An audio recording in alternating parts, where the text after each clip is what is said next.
Selamat malam kepada Bapak Naufal. Perkenalkan, kami dari kelompok satu ingin mempresentasikan materi yang berjudul Negara dan Legitimasinya.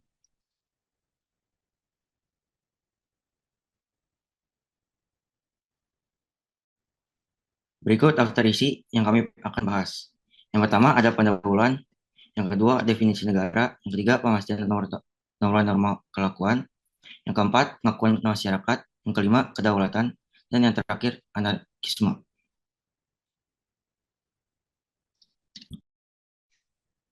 Pada pendahuluan ini akan dijelaskan apa saja secara umum yang akan dibahas pada bab ini. Di bab ini akan dibahas lembaga yang memiliki kekuasaan untuk secara efektif menata kehidupan masyarakat di dalamnya. Pada bab ini akan dibahas tiga hal, yaitu yang pertama ada apa yang dimaksud dengan negara, yang kedua ada kedaulatan negara dan hubungannya dengan legitimasi penggunaan kekuasaan, dan yang ketiga ada anarkisme.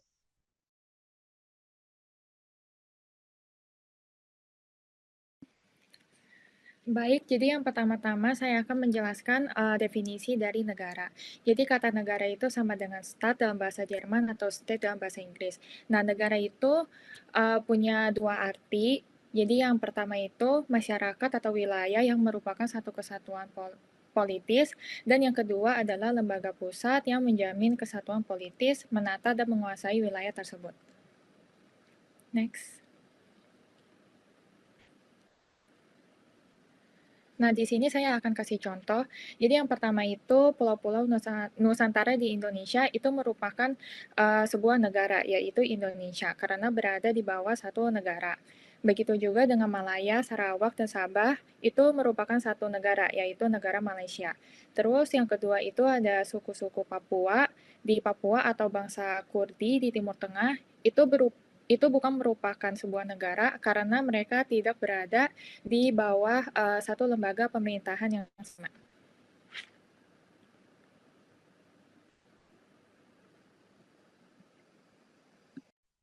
Lalu berikutnya saya akan membahas pemastian norma-norma kelakuan. Jadi dalam uh, topik ini saya dapat mendapatkan 5 hal. Yang pertama yaitu fungsi negara. Negara berperan penting dalam menetapkan, menerapkan, dan memastikan masyarakat mengetahui aturan-aturan yang ada. Jika diperlukan, negara dapat menggunakan kekuatan untuk menegakkan aturan tersebut. Lalu yang kedua adalah unsur penetapan aturan. Selain negara, aturan juga dapat ditetapkan oleh berbagai pihak seperti orang tua, agama, sekolah, perusahaan, dan organisasi lainnya. Namun, aturan-aturan ini hanya berlaku selama tidak bertentangan dengan hukum negara. Next. Lalu yang ketiga, yaitu wilayah hukum negara. Di dalam suatu wilayah, aturan hukum harus berada di bawah satu kekuasaan pusat. Jika ada lebih dari satu pihak yang berkuasa di wilayah yang sama, hal ini dapat mengganggu kesatuan hukum dan menimbulkan konflik. Yang keempat itu keberlakuan norma-norma. Bagian ini tuh ngejelasin bahwa norma-norma kelakuan yang ditetapkan oleh negara itu bersifat definitif. Artinya, norma-norma tersebut jelas dan harus dilaksanakan dengan pasti. Norma ini itu punya kekuatan hukum dan setiap pelanggaran terhadap norma akan dikenai sanksi oleh negara. Jadi, aturan-aturan tersebut harus diikuti oleh semua warga negara dan jika tidak, maka akan ada konsekuensi yang diatur oleh hukum. Nah, yang kelima ada penggunaan paksaan. Pada bagian ini dijelaskan bahwa negara memiliki hak untuk menggunakan paksaan fisik jika diperlukan untuk memastikan keberlakuan dan kepatuhan terhadap aturan yang ada. Namun, penggunaan paksaan ini hanya boleh dilakukan jika benar-benar diperlakukan. Jadi, negara tuh punya kekuatan untuk menegakkan hukum, tetapi harus digunakan dengan bijaksana dan hanya sebagai upaya yang terakhir.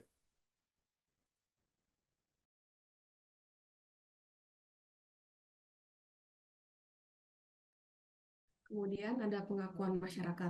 Tidak setiap lembaga yang memaksakan ketaatan dapat disebut negara. Perbedaannya adalah negara diakui sah oleh masyarakat untuk menggunakan kekerasan jika perlu, sedangkan mafia hanya mengandalkan ketakutan. Negara berkuasa karena pengakuan, sedangkan mafia hanya karena penindasan.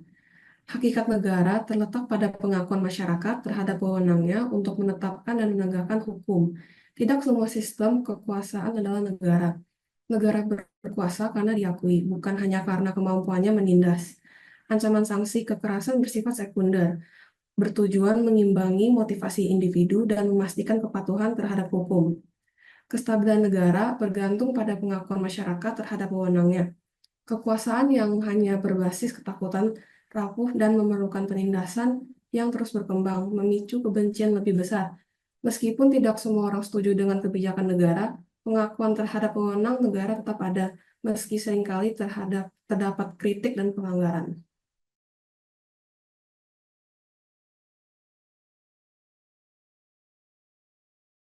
Selanjutnya, saya akan membahas pengakuan wewenang negara secara deskriptif, bukan normatif.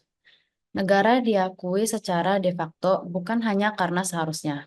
Pengakuan ini wajar karena manusia memang memerlukan struktur negara seperti dijelaskan dalam berbagai teori asal-usul negara.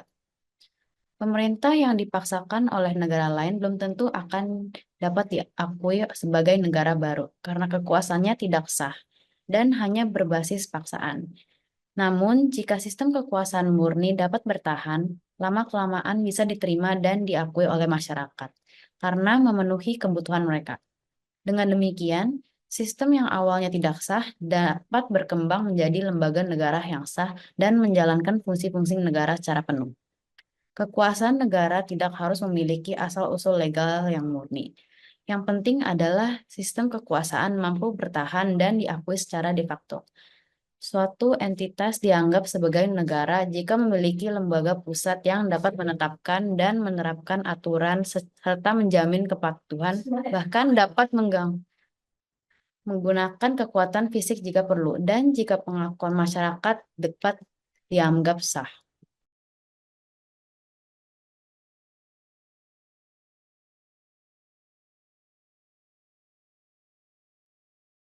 Next, kedaulatan adalah ciri utama suatu negara. Negara sendiri merupakan lembaga yang secara definitif memastikan aturan-aturan kelakuan dalam wilayahnya.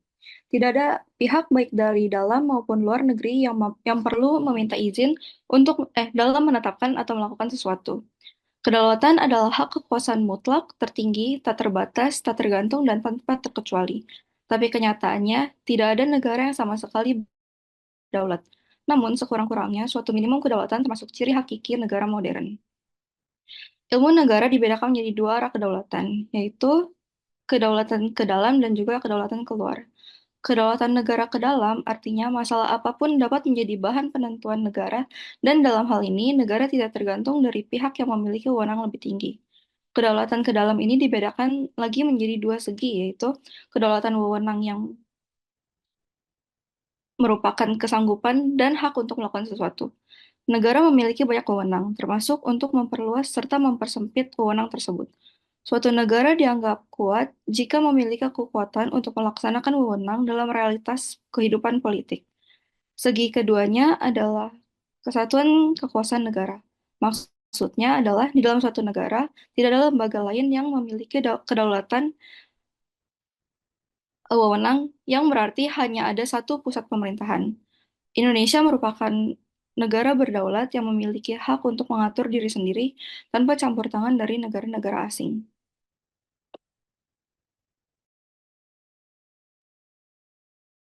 Kemudian kedaulatan keluar.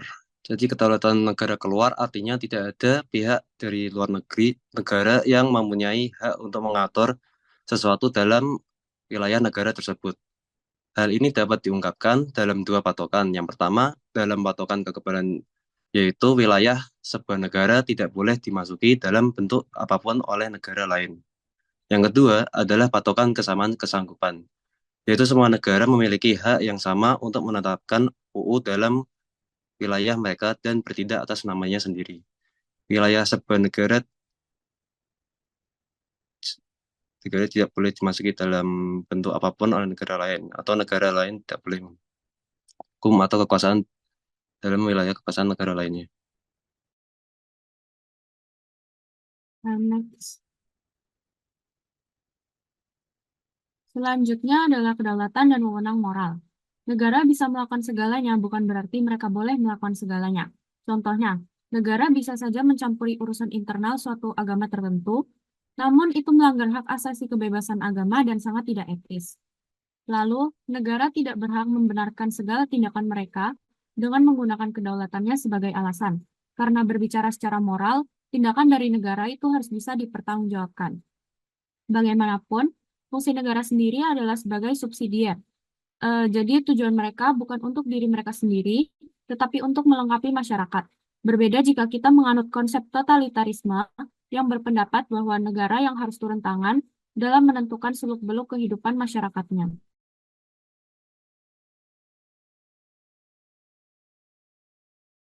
Jadi buat implikasi anarkisme ini,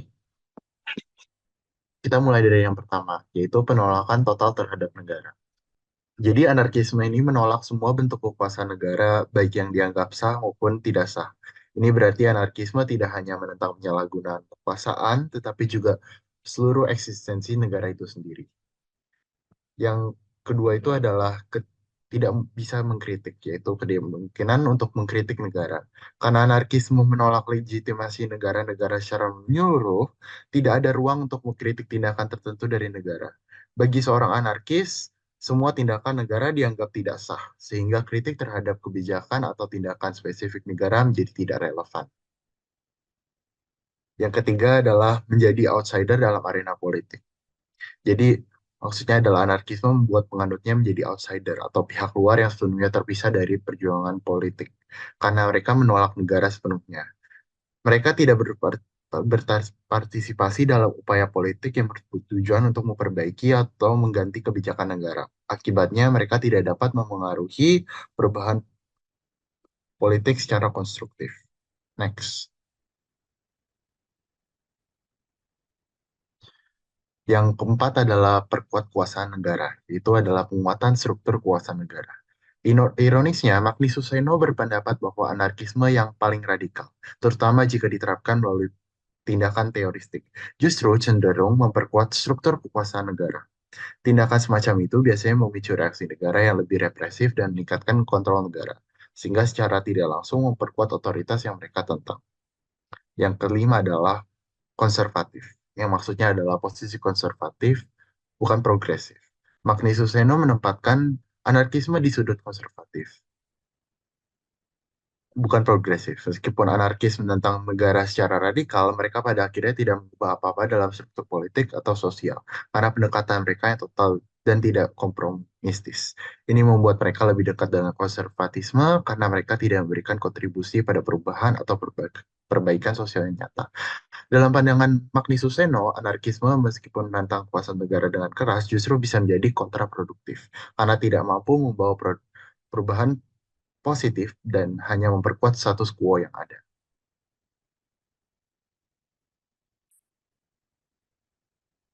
Oke, kemudian kita ada dasar anarkisme.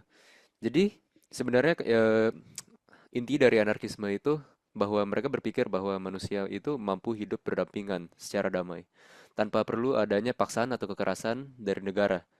Jadi tidak perlu ada lembaga-lembaga dalam negara yang mengatur hidup masyarakatnya.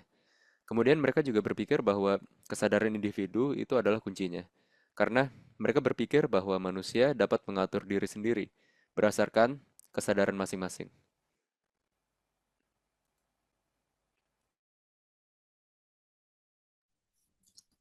Anarkisme bukan satu ideologi tunggal, melainkan terdiri dari berbagai aliran. Nah, semua aliran anarkisme ini menolak adanya otoritas sentral seperti pemerintah atau negara. Anarkisme juga menempatkan individu dan kebebasan individu sebagai pusat dari segala sesuatu.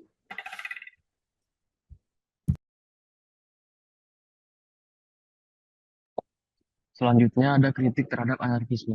Kritik terhadap anarkisme ini menunjukkan bahwa anarkisme tidak mampu menjawab dua pertanyaan prinsipil mengenai tatanan sosial. Yang pertama, anarkisme gagal menjelaskan bagaimana mencegah konflik yang muncul dari situasi objektif, bukan hanya dari sikap mental yang buruk. Contohnya, aturan lalu lintas diperlukan untuk mencegah tabrakan meskipun semua pengemudi berniat baik. Kedua, anarkisme tidak dapat memastikan bahwa tidak ada orang atau kelompok yang merasa terancam yang dapat memicu suasana saling curiga dan konflik, bahkan dalam masyarakat tanpa kejahatan. Oleh karena itu, negara atau lembaga yang memiliki wewenang untuk memaksa tetap diperlukan untuk menjaga tatanan dan mencegah konflik.